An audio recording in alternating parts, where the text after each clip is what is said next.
नमस्कार, मैं श्वेता और आप सब देख रहे हैं आपका अपना चैनल द इंडिया मूव्स।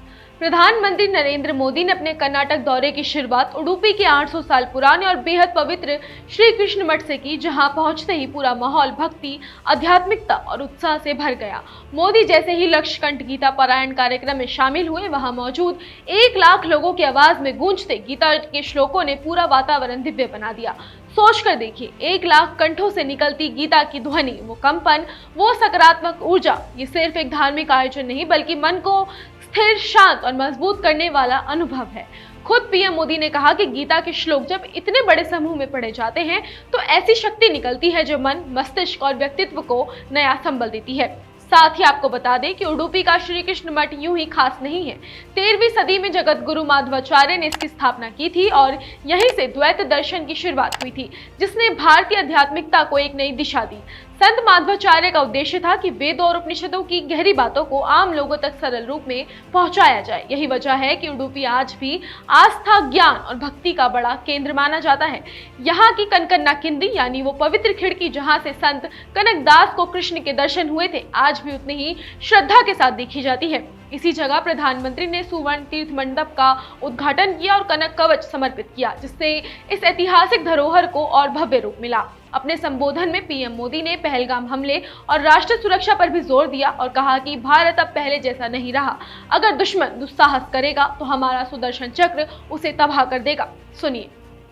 हम लाल किले से श्री कृष्ण की करुणा का संदेश भी देते हैं और उसी प्राचीर से मिशन सुदर्शन चक्र की उद्घोषणा भी करते हैं। मिशन सुदर्शन चक्र यानी देश के प्रमुख स्थानों की, देश के औद्योगिक और सार्वजनिक क्षेत्रों की सुरक्षा की ऐसी दीवार बनाना जिसे दुश्मन भेद न पाए, और अगर दुश्मन दुस्साहस दिखाए तो फिर हमारा सुदर्शन चक्र उसे तबाह कर दे।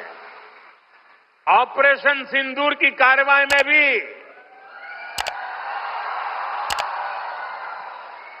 देश ने हमारा ये संकल्प देखा है।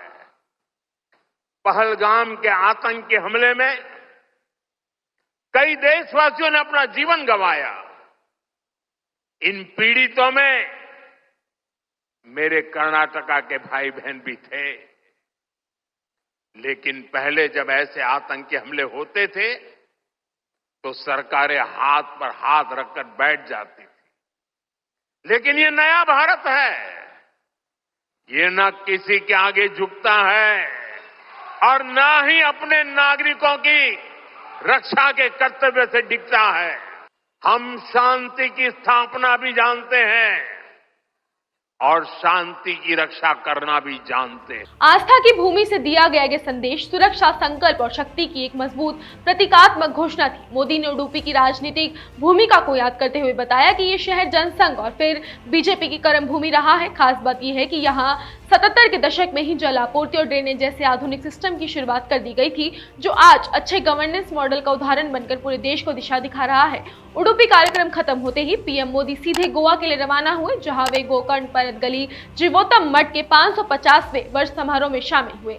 वहां उन्होंने 77 फीट ऊंची भगवान राम की कांस्य प्रतिमा का अनावरण किया और रामायण थीम पार्क का उद्घाटन भी किया। इसके साथ ही उन्होंने एक स्मारक सिक्का और विशेष पोस्टल स्टैंप भी जारी किया। कुल मिलाकर मोदी का ये दौरा सिर्फ एक राजनीतिक यात्रा नहीं बल्कि भारत की आध्यात्मिक आत्मा को छूने, परंपराओं का सम्मान देने और सांस्कृतिक धरोहर को नई रोशनी में सामने लाने का प्रयास है। एक ऐसा प्रयास जो भारत की जड़ों को और मजबूत करता है।